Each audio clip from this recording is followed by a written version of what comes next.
llega una noticia de un medio local del pueblo y hablaba de un niño que estaba siendo agredido, que amarraban. Y cuando llego al hospital y ubico a esta chica sentada en una cama, jalándole el cabello a una muñeca, diciéndole usted es muy tonta, usted es muy fea. La fiscalía le acusa a la abuela materna un delito de homicidio calificado en grado de tentativa y 2 delitos de privación de libertad agravada. Ella, gracias a Dios, tiene una familia hoy por hoy, ¿verdad? También se integró a través de la adopción. Es una niña fuerte, es una niña que lucha, que ve la vida con gratitud. No hay una fibra que no se toque.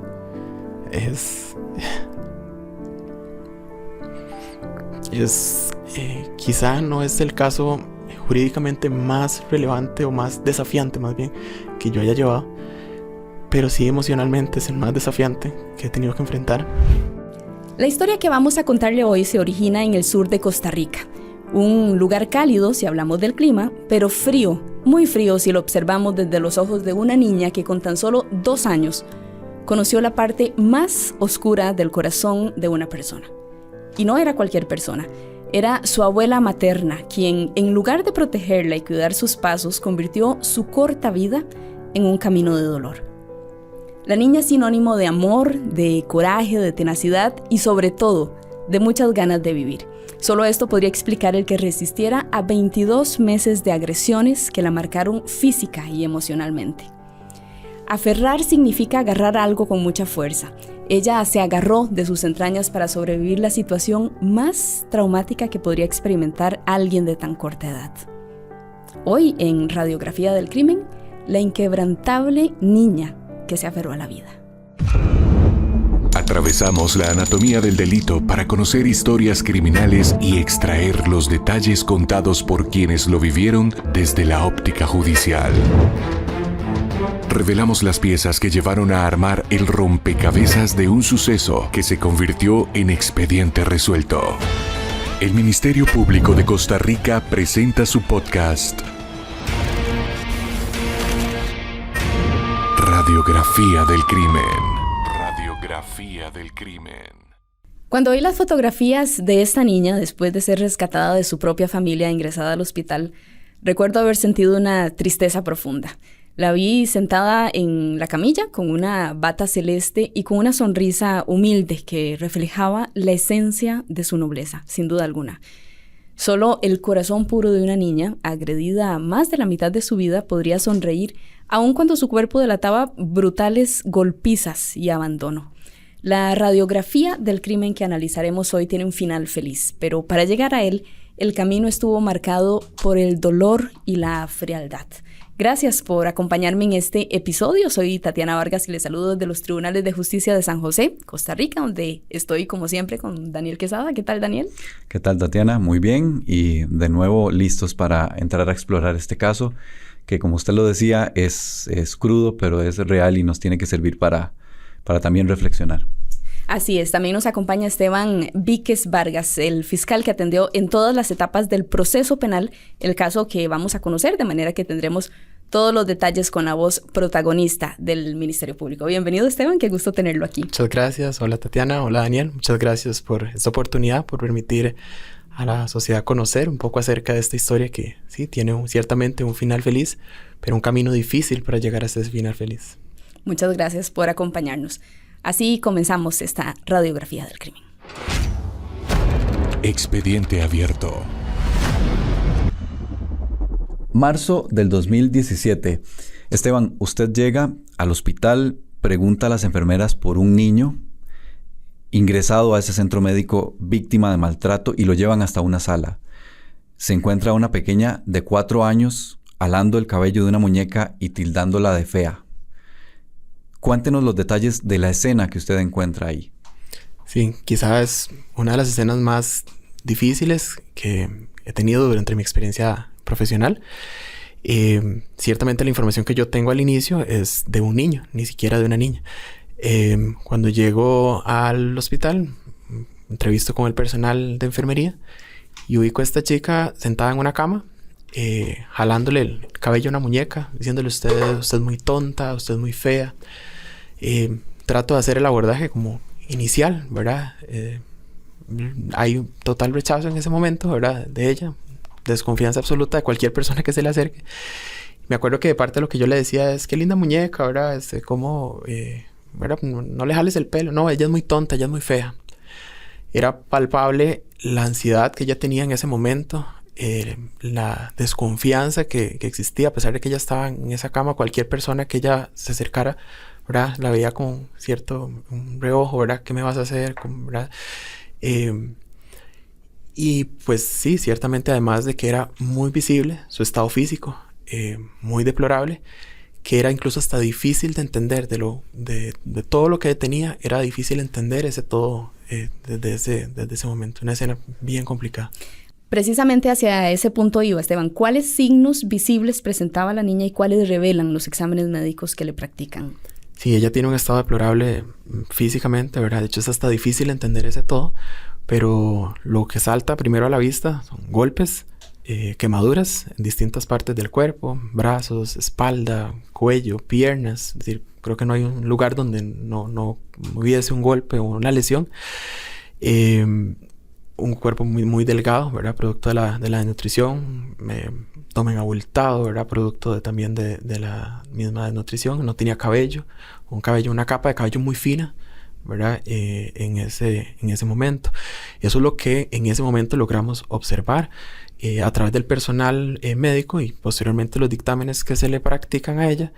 Se le ubican una serie de situaciones, fracturas anteriores, es decir, quebraduras, nariz, en las costillas, en el cuello, en la parte de atrás de la espalda, ¿verdad? Que eran fracturas incluso que ya habían sanado, ya se habían soldado con el paso del tiempo. O sea, eran de vieja data. Correcto, eran de vieja data y ya eran totalmente coincidentes con agresiones, ¿verdad? Que no eran quebraduras accidentales, ¿verdad? Sino totalmente heridas. Una fractura nasal ya era muy evidente por la situación que se observaba en su nariz. Desde entonces tenía la punta de la nariz deprimida, es decir, hace un día. Los exámenes médicos también revelan una salud bucodental totalmente deplorable, sin ningún tipo de cuidado, es decir, caries en todos sus dientes prácticamente. Se le ubica también la bacteria de la toxoplasmosis por la relación que tenía con los animales, es decir, con los animales domésticos tan cercana y ningún cuidado médico. Más adelante se logra ubicar también una afectación, un absceso, se llama esto, como una infección que ella tiene a nivel inguinal, a nivel de la ingle, que incluso tuvo que ser operada en 2 ocasiones y que también fue una de las situaciones por las cuales le pone en riesgo la vida. Creo que lo más notorio también es la situación del peso. Es una chica que para ese momento tiene 4 años, como ustedes lo decían, y pesaba únicamente 12 kilos. Es decir, tenía un peso alrededor de un niño aproximadamente 2 años de edad, 2, 3 años de edad más o menos. Esteban, con todo esto que usted nos describe, es difícil interiorizar qué le ocurrió a una niña tan pequeña. La fotografía que yo describí al inicio me marcó muchísimo la sonrisa con la que ella sale en esa foto. ¿Cómo comprender que una niña que en su cortísima vida ha pasado por tantas agresiones pueda sonreír desde el hospital donde probablemente tenía dolor y donde había acumulado un sinfín de meses de dolor? Sí, esa fotografía particularmente que vos contaste y esa sonrisa tiene una historia atrás. Además de que a pesar de que había mucha desconfianza en ese primer día, logré de alguna manera en algún momento acercarme a ella. Desconfianza hacia usted. Correcto, hacia cualquier persona prácticamente. Es decir, cualquier médicos, es decir, personeros que estaban en el lugar. Pero en el momento en que le planteamos la posibilidad de tomar fotografías como parte de la investigación para retratar todas estas lesiones que eran visibles, ella se alegró mucho. Se alegró mucho porque... Y recuerdo que nos dijo que ella no recordaba que le hubieran tomado una foto nunca. Entonces, esa sonrisa era precisamente porque estaba contenta. A pesar de toda esa situación, estaba muy contenta de que le iban a tomar una fotografía. Entonces, yo siempre digo que es la fotografía con la sonrisa de los ojos tristes, porque ella estaba muy, muy contenta, a pesar de que se veía en ella una situación muy difícil y una mirada de tristeza, pero ella estaba feliz de que le estaban tomando una fotografía. Ese día usted regresa a la fiscalía con la hoja de denuncia completamente en blanco. Y así fue también el segundo día en el que usted asiste al hospital. ¿Qué pasa en el tercer día que usted vuelve a visitarla en el centro médico y vuelve a encontrarse con ella? Sí, para el tercer día ya logramos tener un poco más de resultados en cuanto a que ella nos pudiera contar algo. Sin embargo, la estrategia se varió desde el segundo día. Cuando, después del primer día que yo, vamos a decir, regresé sin ningún tipo de anotación, no pude lograr acercarme a ella, no logré que ella produjera nada, a pesar de que lo intenté, de que ella me contara algo. Desde el segundo día variamos la estrategia. El primer día cometí el error de llegar a ese hospital con ropa de trabajo, ¿verdad? Vestido formal, con una tabla, un lapicero, ¿verdad? Yo creí que iba a ir a tomar una denuncia como un caso más. Desde el segundo día variamos la estrategia, entonces pedí permiso, ¿verdad? Ya fui con una ropa diferente, un poco más casual. Y trato no de llegar de una vez a hablar con ella. Entonces trato de acercarme. Sin embargo, el segundo día igual, ¿verdad? Hay muchísima desconfianza. De hecho, el segundo día me pasa algo que por alguna razón no se me olvida. Ya ella estaba un poco más ambientada en el hospital. Caminaba por los pasillos, ¿verdad? Recuerdo que yo trataba como de acercarme a ella sin asediarla, ¿verdad? Sin hostigarla, para generar como esa empatía que yo necesitaba. Y me recuerdo que ella llegó, en algún momento se agachó cerca del escritorio de las enfermeras. Y cuando yo me agacho junto a ella, ¿verdad? Con la intención de hablar con ella, ponerme como a su propio nivel, ella había puesto un paquete de galletas sobre el suelo y estaba jugando. Y en el momento en que yo me agacho junto a ella, ella toma el paquete de galletas y lo retira, lo aparta para que yo no se lo quite. Eso me hizo ver que ella estaba en modo sobrevivencia. O sea, ella era una forma de proteger su comida, ¿verdad? Por lo que nos dimos cuenta después que pasaba. Y entonces la estrategia también empezó a variar a tratar de acercarme un poco a ella poco a poco. Hasta el tercer día, que ya ella incluso me permite compartir con ella un tiempo de comida, ¿verdad? Dentro del hospital, por supuesto. Y entonces me acuerdo que ese día ya ella bajó un poco la guardia conmigo, incluso había logrado también un poco más con la pediatra que estuvo a cargo de ella. Y entonces ella ya empieza a producir un poco más, empieza a contarme que está haciendo, que fue víctima de agresión de su progenitora, de su abuela y de su tío, que son incluso de otras personas también de la misma vivienda, personas menores de edad, de muy corta edad, que parecía parte de la cultura de la casa, todos tenían que agredirla de alguna manera. En este episodio en particular solo nos estamos centrando en la abuela materna y más adelante vamos a conocer las razones del por qué. Esteban, ¿cómo asume usted la atención del caso? Sí, es curioso. En este caso, recuerdo que ese día, particularmente, fue a finales de febrero del año 2017 y había terminado un juicio en la mañana, temprano. Recuerdo que a un chat de compañeros llega una noticia de un medio local del pueblo y hablaba de un niño que estaba siendo agredido, que amarraban y realmente no tengo una explicación. Sentí la necesidad de interesarme en el asunto y fui a hablar con el fiscal adjunto y le pedí el favor en ese momento al licenciado José Efraín Sanders que me permitiera atender la situación. No había un reporte en ese momento ni de PANI ni de hospital.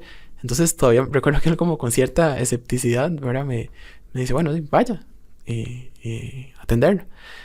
Y así fue como incluso yo me desplazo al hospital y empiezo a indagar un poco acerca de la información. Me voy sin un nombre, me voy simplemente con la información que había.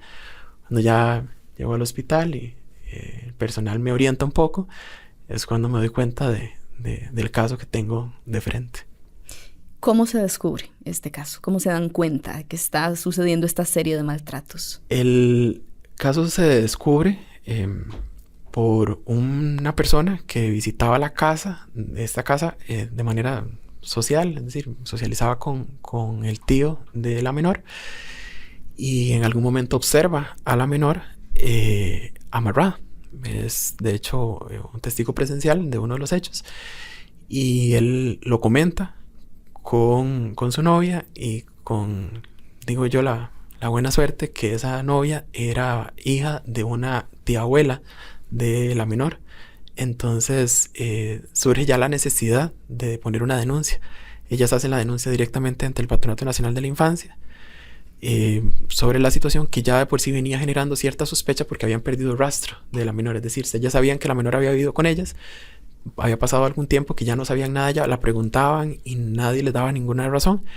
Y pues cuando llega esta información, entonces se pone una denuncia en el PANI y se realiza un abordaje por la funcionaria del PANI directamente en la casa, que hace el egreso al ver a la menor así. En el proceso penal, ¿qué pasó el 8 de marzo del 2017? Ese día, con la información que ella nos había brindado, las fotografías, lo que habíamos podido recabar, la información del PANI cuando interviene, logramos ejecutar una orden de allanamiento que habíamos pedido al juzgado penal.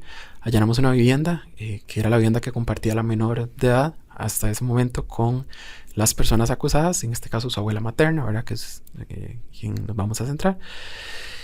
Ese día se ingresa desde horas tempranas, 6 de la mañana, ¿verdad? Con ayuda del órgano de investigación judicial, y se logra inmovilizar la escena y logramos ubicar pues una serie de aspectos de interés para la investigación. Pero sí, ese día se logra llevar a cabo el allanamiento. ¿Qué evidencia de interés ubican ahí en ese lugar, en esa vivienda donde la menor residía en compañía de su abuela y de otros familiares? Sí, se ubicaron varios indicios importantes. Creo que el principal de todo esto era la sola ubicación de la vivienda. Ya era un indicio importantísimo, porque la menor nos hablaba de una vivienda, de que ella tenía que dormir debajo del piso de la casa, y no lográbamos dimensionar cómo era esto. Cuando ya vemos que se trata de una casa ubicada en un lugar rural, una casa que está ubicada sobre basas o pilotes, podríamos decirlo de alguna forma, que tiene un espacio entre el piso de tierra y el piso de la vivienda, nos damos cuenta que la menor efectivamente está relatando ciertos lugares, ciertos cuartos que ella mencionaba en su denuncia también coinciden con la ubicación. Entonces hay una fijación del lugar que ya per se es un indicio. Pero además de eso ubicamos evidencia también material, chilillos, fajas, trozos de manguera, cables, que era parte de lo que ella nos mencionaba que utilizaba su abuela materna para agredirla físicamente, para golpearla. También ubicamos cigarros. Ella hablaba de que parte de las agresiones que ella recibía era que apagaban cigarrillos de tabaco encendidos sobre su piel. Entonces también se lograron ubicar. Creo que otra de las cosas que también fue de interés para esta investigación es que se logra ubicar documentos de identidad de las personas que residen en la casa, y corroboramos que efectivamente la progenitora y las personas que viven pues, en este domicilio.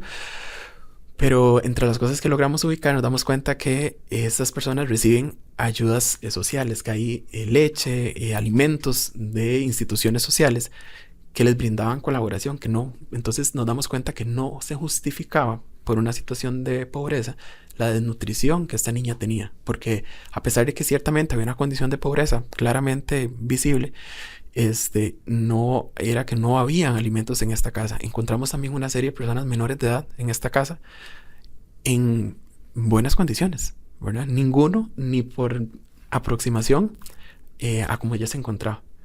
Entonces, la sola descripción de la escena y de lo que las personas que encontramos en el lugar le daban fuerza a lo que ella nos había contado, a las pocas palabras que ella nos lograba decir, ¿verdad? Porque a veces cuando les contaba la denuncia, no imaginen una denuncia de una persona que narra abiertamente y que va contando en orden los hechos. Son frases, son pocas frases que vamos logrando articular y que cobran sentido cuando llegamos al lugar y vemos en vivo lo que ella nos está contando. O sea, fue un verdadero acierto la diligencia de allanamiento que realizan. Absolutamente. Durante ese operativo, ese allanamiento que ustedes realizan, usted ordena la detención de 3 personas. ¿De quiénes se trató? Sí, correcto. Esa misma noche de madrugada se solicitó la medida cautelar de prisión preventiva respecto de las 3 personas detenidas. Sin embargo, el juez penal considera que no es procedente en ese momento y ordena entonces medidas cautelares distintas a la prisión preventiva. Entre ellas recuerdo que se les ordena la firma periódica, es decir, que firmen en un despacho, no acercarse a la víctima, ¿verdad? Durante el tiempo que tarde la investigación. La fiscalía presenta un recurso de apelación respecto de esa medida cautelar, pero finalmente se confirma por parte del tribunal la decisión de mantener las medidas cautelares de esa forma. Y esto también hace ver que para el juzgado y para el tribunal sí existía una probabilidad de que se estuviera cometiendo el delito que la fiscalía estaba investigando. Sí. Que era lo importante también. Claro, y de hecho, esa primera parte tiene que ver muchísimo también el departamento de medicina legal, que nos ayudó muchísimo, porque a pesar de que ya teníamos alguna información de la menor, las fotografías que les venía comentando, lo que habíamos observado en el allanamiento, los hallazgos del allanamiento, necesitábamos la parte médica. Y en un tiempo muy corto logramos tener, por lo menos, las situaciones principales, ¿verdad?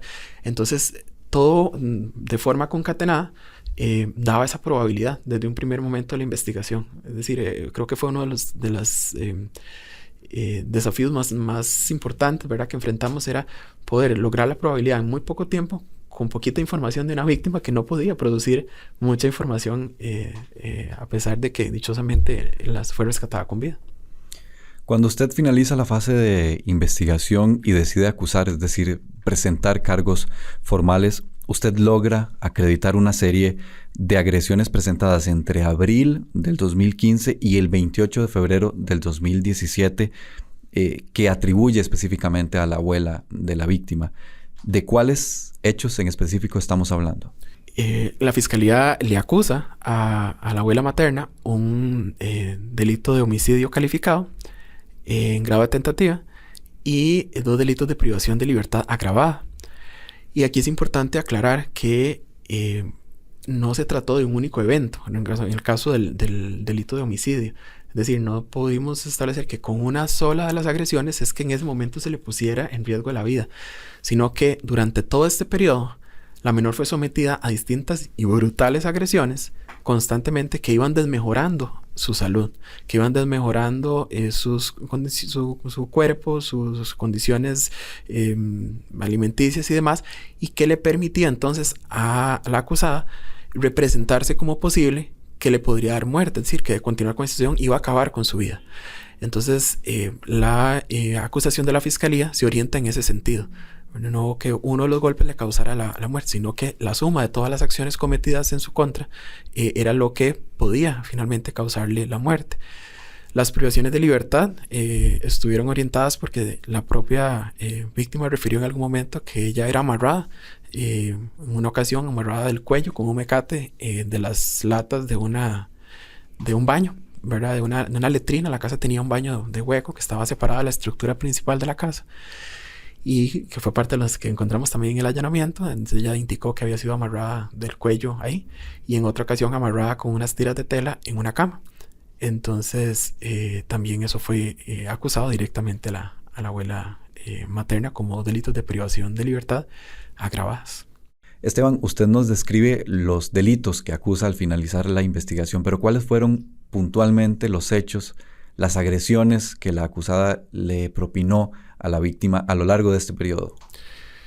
Durante todo este periodo se determinó, a partir de la información que la menor nos daba, así también los hallazgos médicos, fue sometida a una serie de golpes con mangueras, con chilillos, me parece que mencionaba también con un zapato, golpes abiertos con la mano, no en una ni 2 ocasiones. Básicamente era una situación de todos los días durante este periodo, según lo que ella nos describe. Golpes en su espalda, golpes por su cara, incluso golpes a puño cerrado, ¿verdad?, por su rostro, que es lo que en algún momento desata la fractura nasal, ¿verdad?, que les comentaba en algún momento. Empujones, humillaciones también, parte de lo que ella refiere, ¿verdad?, someterla a no comer alimento y dejar que ella vea a otras personas comer, por ejemplo. Quemaduras con cigarro, también apagar los cigarrillos sobre su piel donde están encendidos, y burlarse posteriormente cuando ella se quejaba de ese dolor. Son algunas de las agresiones, ¿verdad?, que ella mencionó. Amarrarla, ¿verdad?, como les decía, con objetos, dejarla dormir fuera de la casa, era parte de lo que también hacía. La menor nos decía que ella no se le permitía dormir en los cuartos dentro de la vivienda, sino que ella tenía que dormir con los perros y las gallinas debajo del piso de la casa, ¿verdad? Y es una de las razones por las que se cree que adquirió la bacteria de la toxoplasmosis, ¿verdad? Por la cercanía con los animales. Grosso modo es lo que les podría contar que ella nos refirió y que la prueba médica también nos orientó que había sucedido. Esteban, al inicio de este episodio, usted nos narra que cuando usted tiene ese encuentro con la niña, ella refiere que las agresiones también son cometidas por su propia madre y por su tío. ¿Qué pasó con estas personas? Sí, correcto. Ella hace la referencia respecto a las 3 personas, pero a nivel del proceso, a pesar de que realizamos una acusación contra las 3 personas, fue necesario separar los procesos. Respecto de la progenitora, se determinó a través de prueba pericial psicológica que ella tenía una condición mental distinta y de acuerdo a la ley ella no podría entonces mantenerse en un mismo proceso con la abuela y con el tío. Respecto al tío, a pesar de que él sí en algún momento llegó a juicio, el tribunal en algún momento consideró que debía remitirse la causa a la sede penal juvenil porque existió la duda de si en algún momento los hechos cometidos él era o no una persona menor de edad. Finalmente, en otras instancias se determinó que esto no era así y se aclarada la situación, se dispuso entonces que debía volver a un proceso ordinario y está pendiente todavía su juicio. Que se realice el juicio en su contra. Correcto. Ok, y respecto a la mamá, por esta condición especial que usted nos narraba, esto no significa que el caso vaya a quedar impune, sino que va a haber un proceso distinto. Sí, correcto. Respecto a la progenitora, hay un proceso diferente. La ley así lo establece. Hay un procedimiento especial en la ley donde de la misma manera se hace un juicio de demostración sobre su responsabilidad. La imputación va orientada en el sentido de que ella permitió que todas esas cosas pasaran. Es decir, respecto a ella, la menor no refería que la hubiese agredido directamente, sino que permitía que otras personas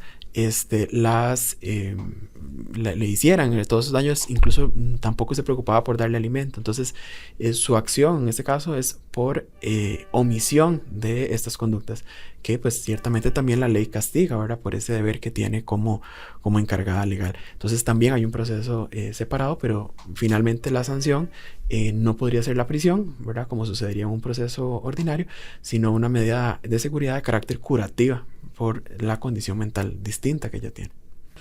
Esteban, ¿se encontró alguna explicación del por qué las agresiones se enfocaron específicamente en esta niña de 4 años? Y esto lo pregunto tomando en consideración lo que usted mencionaba. En el lugar donde ellos vivían, había muchos niños. De hecho, la abuela materna tenía 9 hijos y muchos de estos con edades muy tempranas. Sí, realmente en investigación no tuvimos por acreditada una razón del por qué ese ensañamiento únicamente con esta menor, habiendo otras personas menores de edad en la casa. Y tampoco era necesario, ¿verdad? En lo absoluto, en lo absoluto. Lo que pasa es que se cree, por la investigación que se llevó a cabo, que el posible progenitor, que tampoco está demostrado, era pretendido por la acusada, por la abuela de la menor, y siempre se rehusó a mantener algún tipo de relación sentimental con esta persona, lo que sí sucedió con la progenitora de la menor. Entonces sospecharse de la paternidad de esa situación, pues al parecer la abuela se habría ensañado contra esta menor porque representaba pues esa, de alguna forma, infidelidad o no sé, desaire. No correspondencia, correcto, que existía con quien se cree que es el progenitor de la menor. Sin embargo, para dejarlo claro, esto no quedó acreditado y tampoco era necesario establecerlo de alguna manera dentro del proceso penal. La ley costarricense no exige que demostremos un móvil, es decir, qué es lo que motivó a esa persona a la comisión de un hecho ilícito, ¿verdad? Se delinean teorías dentro de una investigación que justifiquen el por qué o qué llevó a esta persona a cometer los hechos, pero no forma parte del deber de acreditación que tiene la Fiscalía. Tenemos que acreditar hechos a partir de los elementos de prueba, más no el móvil, ¿verdad? Durante el periodo de investigación y también de juicio, ¿dónde se ubicó a la niña? Al inicio estuvo alrededor de 2 meses internada en virtud de las operaciones que fue necesario realizarle. Posteriormente, a la salida del hospital, a ella se le ubica con una familia de acogimiento, un hogar solidario, que estaba integrado por los familiares que la habían tenido sus primeros años de vida. Porque eso es importante tal vez hacerlo ver. La menor no siempre vivió con su abuela y su progenitora. Durante los primeros años de vida vivió con familiares de familia extensa que la mantuvieron en muy buenas condiciones. Posteriormente retornó a vivir con su progenitora, con la abuela, y cuando empiezan todas estas situaciones. Sin embargo, se consideró que por cercanía no era lo más conveniente que ella se mantuviera en este hogar solidario, y entonces ella se ubicaba en una ONG, en una alternativa de cuidado, digamos un albergue que no es directamente del PANI, pero trabaja directamente con el Patronato Nacional de la Infancia. ¿Se le dio alguna asistencia psicológica? Sí, y el trabajo aquí, tengo que decirlo, fue encomiable. El trabajo que se brindó por parte de esa alternativa fue increíble. Aquí no solo se le ayudó con todo el tema del trauma complejo, ¿verdad? Que ya pues ya había muchísimo, es decir, toda la afectación emocional que ella había tenido producto de las agresiones, sino también se le ayudó en otros sentidos a construir la idea de familia. Recordemos que es una niña muy pequeña que está siendo egresada de un lugar, si se le puede llamar hogar, ¿verdad?, donde no tiene idea de cómo funciona verdaderamente una familia. Entonces ese trabajo en psicología estuvo muy orientado a explicarle cómo funcionaban sus figuras de apego, qué era lo que verdaderamente una mamá hacía, qué es lo que debería de hacer una abuela, ¿verdad?, para que ella pudiera también externar otras cosas que creemos que incluso pudo haber normalizado al vivir una situación tan pequeña de tanta agresión, ¿verdad? Podría ser que ella hubo cosas que de pronto vio, digamos, normales, ¿verdad?, al no tener claro ese contexto de familia. Hubo que trabajar con ella también mucho la parte de su autoestima, ¿verdad?, que fue un trabajo que se realizó. Y creo que uno de los mayores aciertos, ¿verdad?, que se hizo en este caso es ella fue tratada con un enfoque terapéutico que se llama EMDR. Por sus siglas en inglés, eso se llama desensibilización y reprocesamiento a través del movimiento ocular, ¿verdad? Lo que busca es llevar a la persona otra vez a la experiencia de dolor de una forma controlada y segura, ¿verdad?, que pueda experimentar ese dolor y pueda rearchivarlo o reprocesarlo, ¿verdad?, de una manera sana, de manera que juega con otras herramientas, ella pueda como sentirse mejor. Esto fue muy favorable para su proceso de sanación. Sin embargo, sí nos trajo pues algunas situaciones. Este proceso, este enfoque terapéutico lleva a la persona a olvidar ciertos detalles de las vivencias, de lo que ha tenido. Incluso lo lleva a narrar su propia experiencia como un espectador y no como un protagonista. Entonces, una persona que ha pasado por en una terapia de esta naturaleza tiende a contar situaciones muy delicadas, muy fuertes, que a cualquiera de nosotros nos podrían sacar las lágrimas de una forma planada, ¿verdad? Sí, es decir, sin que se exprese algún tipo de emoción, de sensación, pero fue una de los mayores aciertos, como les decía, para que ella pudiera pues superar también todo este trauma complejo que se había generado durante tanto tiempo. ¿Cómo se informó de este caso en los medios de comunicación? Sharon Hernández tiene el detalle. El caso en la prensa. Efectivamente, la prensa es crucial en la cobertura de casos de interés público como este. Esta triste noticia trascendió nuestras fronteras. El medio Última Hora en Paraguay publicó que la víctima había sido hospitalizada por las lesiones que había sufrido. En Twitter, el Diario Nacional, La Prensa Libre, también informó sobre las agresiones que vivió la niña. El 8 de marzo del 2017, Noticias Repretel hizo un reporte en vivo desde los tribunales de justicia cuando se estaban realizando los allanamientos en el sur del país para recolectar la evidencia. Estamos en vivo desde los tribunales de Pérez Celedón con la detención de parte de una familia sospechosos de agredir y de abandono de una niña de tan solo 4 años y medio, vecinos todos del sector de Ojo de Agua, a unos 25 minutos del centro de San Isidro de El General. Todavía a esta hora están siendo indagados. Primero fueron trasladados desde la celda del OIJ en grupo, unos 3 personas, la madre, la abuela y el tío de esta pequeña, y luego fueron sacados uno por uno de la fiscalía nuevamente hasta las celdas del OIJ. El medio reportó que las personas detenidas eran la mamá, la abuela y el tío de la persona menor de edad. La fiscalía abrió un proceso judicial el 1 de este mes y hoy se detuvo a la madre, al tío y a la abuela de la pequeña. La menor mencionaba que las agresiones eran por parte del tío y de la abuela. Y en referencia a la madre, siendo por una comisión por omisión, toda vez que ella, teniendo conocimiento del actuar delictivo de los otros dos miembros, de la abuela y del hijo, ella no informó, no hizo nada por defender a la hija. Se sospecha que esta menor es maltratada desde hace más de un año. El 18 de enero del 2018, el medio TV Sur informó que los delitos por los que se investigaban a esas 3 personas fueron recalificados a tentativa de homicidio y privación de libertad. La Fiscalía de Pérez Celedón se encuentra a la espera de resultados de pericias forenses sobre este caso. Pero con la prueba recolectada hasta el momento, los delitos fueron recalificados a tentativa de homicidio calificado y privación de libertad, en perjuicio de la menor de edad por parte de la madre, el tío y la abuela. Así se informó este caso en la prensa. Radiografía del crimen, el podcast. Esteban, la investigación de este caso inicia en el 2017. Usted acusa en el 2018 y en el 2019 se realiza el juicio. ¿A quiénes sumó el Ministerio Público como testigos en este proceso? Ok, se sumó, podríamos decirlo, a todo el equipo interdisciplinario que se integró para ayudar en este caso. La psicóloga que brindó la atención fue una de las principales testigos para contextualizar al tribunal de lo que nos íbamos a encontrar. El equipo médico, es decir, los médicos forenses que atendieron la situación, la pediatra del hospital, también brindaron toda su experiencia, todo su conocimiento y lograron explicar al tribunal todos los hallazgos médicos que habían tenido. Personal del OIJ, creo que también colaboró un investigador con respecto a las diligencias de allanamiento y diligencias puntuales.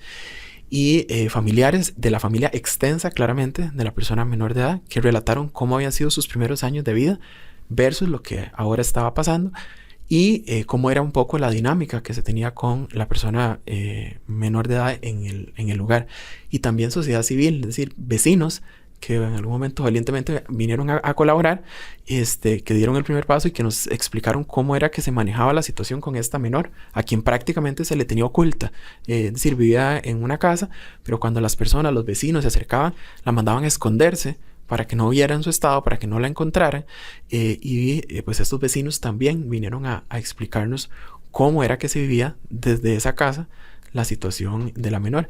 Y sin dejar por fuera, por supuesto, la funcionaria del PANI, que creo que también fue una de las personas más valientes en este asunto, porque recordemos que nosotros ingresamos a esa vivienda a través de un allanamiento con policía y demás.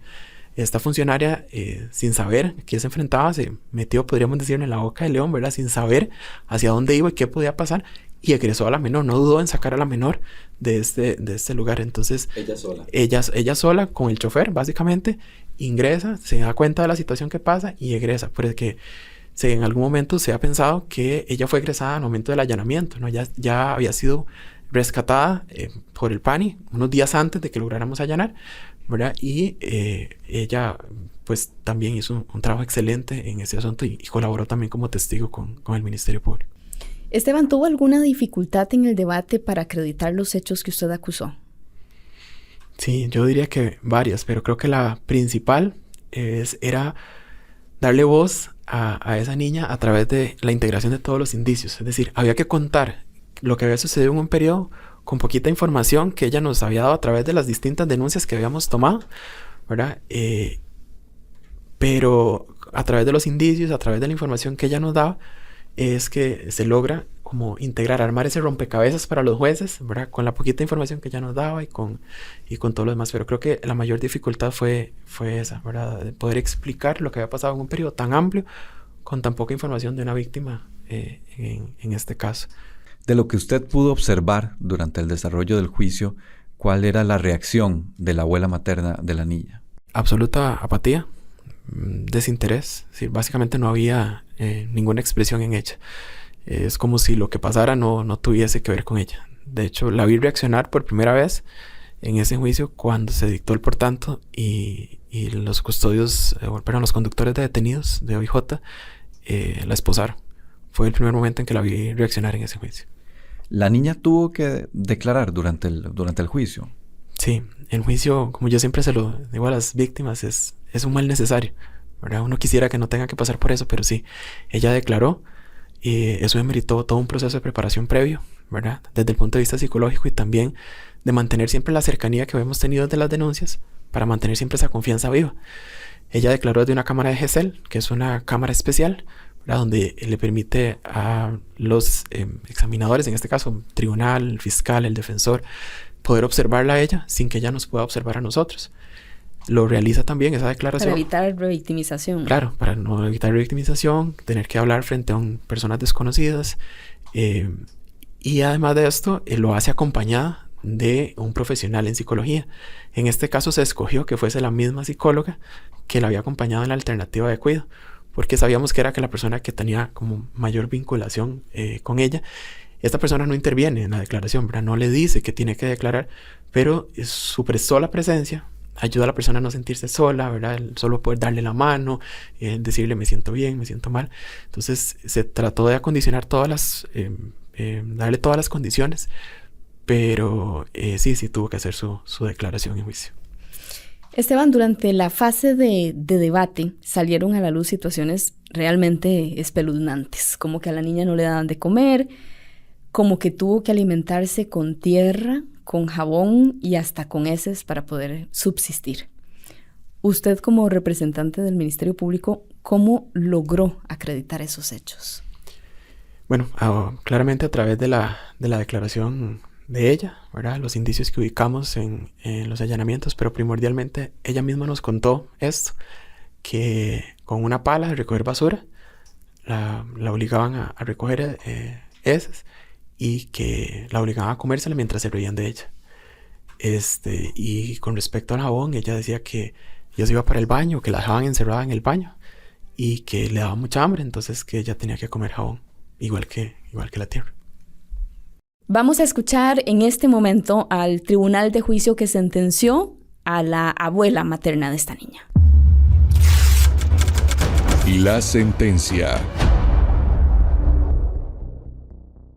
Se le impone la pena de 20 años de prisión por el delito de tentativa de homicidio calificado y la pena de 7 años de prisión por el delito de privación de libertad agravada, para una pena total de 27 años de prisión, pena que deberá descontar en el respectivo establecimiento carcelario previo abono a la preventiva sufrida. Con la finalidad de asegurar el cumplimiento de la pena impuesta, se decreta la prisión preventiva a la imputada por el plazo de 9 meses que corre a partir del día de hoy y hasta el 15 de agosto del año 2020. Radiografía del crimen, el podcast. Esteban, tras escuchar por tanto, la sentencia del Tribunal Penal a esta imputada, ¿cuál es su análisis respecto al éxito de esta causa? ¿En qué radicó? Sin lugar a duda, el éxito de esta causa fue el trabajo en equipo, el trabajo interinstitucional y de sociedad civil que se logró integrar en este caso. Ciertamente realizamos todos los esfuerzos desde la Fiscalía que fueron posibles, pero habría sido imposible poder llevar a buen puerto este caso sin el apoyo de la Caja Costarricense del Seguro Social, del Patronato Nacional de la Infancia, de las personas de la Policía Judicial, de todas las personas que se sumaron y de algún modo se articularon para ir ayudando y aportando cada uno.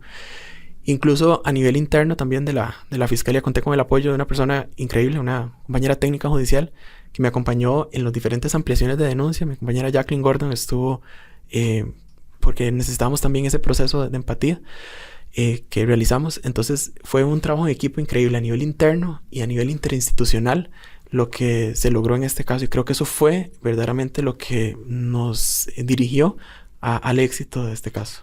Importantísimo el papel que usted destaca del personal técnico judicial, ¿verdad? Que vienen a ser como asistentes de fiscales. Es un trabajo que no se ve, pero que sin duda tiene muchísimo peso en los casos que se tramitan. Totalmente. Ella fue mi mano derecha e izquierda en este caso y desarrolló pues niveles de empatía muy, muy altos.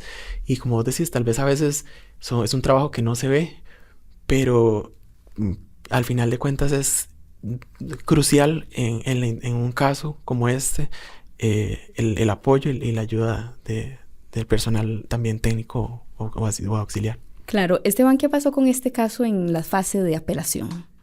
En fase de apelación, dichosamente, se confirmó la sentencia de la abuela materna en todos sus extremos, es decir, tanto en el juicio de culpabilidad, es decir, si se demostró, ¿no?, que fuese responsable, es decir, se corroboró su responsabilidad, y también la pena que fue impuesta, en este caso, que fue una pena de 27 años de prisión por el delito de tentativa de homicidio calificado y una privación de libertad agravada. Hago esa indicación porque lamentablemente para el momento del juicio la menor había ya olvidado uno de los hechos de privación de libertad, entonces sobre eso la fiscalía tuvo que pedir la absolutoria y no había un testigo presencial, como sí sucedió en la otra privación de libertad, pero confirmó en todos sus extremos la sentencia. Respecto al tío de la menor, como les había comentado, lo ordena que se tenga que hacer un juicio ordinario que está pendiente aún. No hay duda que es muy, muy difícil segregar la vida personal de la laboral. En su experiencia, ¿de qué manera influyó en usted este caso? Sí, no hay una fibra que no se toque.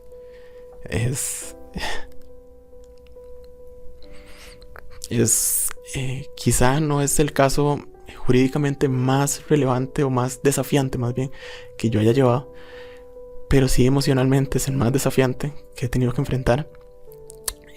Marcó un antes y un después en mi vida personal. Sacó una parte de mí que yo no conocía y me enseñó también que para ser profesional también tenemos que ser seres humanos, que no todas las respuestas están en los libros, y sin lugar a dudas creo que fue uno de los motores que nos impulsó hace 2 años a mi esposa y a mí a ampliar nuestra familia a través de la adopción, a pesar de que no sabíamos que tenemos, es decir, sin que haya un diagnóstico médico que nos impida ser padres por la vía biológica. Tomamos la adopción como una decisión cuando vimos el poder sanador que tenía la adopción en un caso tan drástico como este. Entonces es un caso que sin duda les puedo decir es quizá el caso de mi vida. Creo que a todos los fiscales algún día nos llega. Yo tuve la dicha y la bendición de que fuera y creo que es muchísimo lo que aprendí de este caso y lo que aportó a mi vida y sigue aportando. Esteban, es difícil no tener las emociones al máximo, no solo en su caso, que lo vivió y que además le trajo una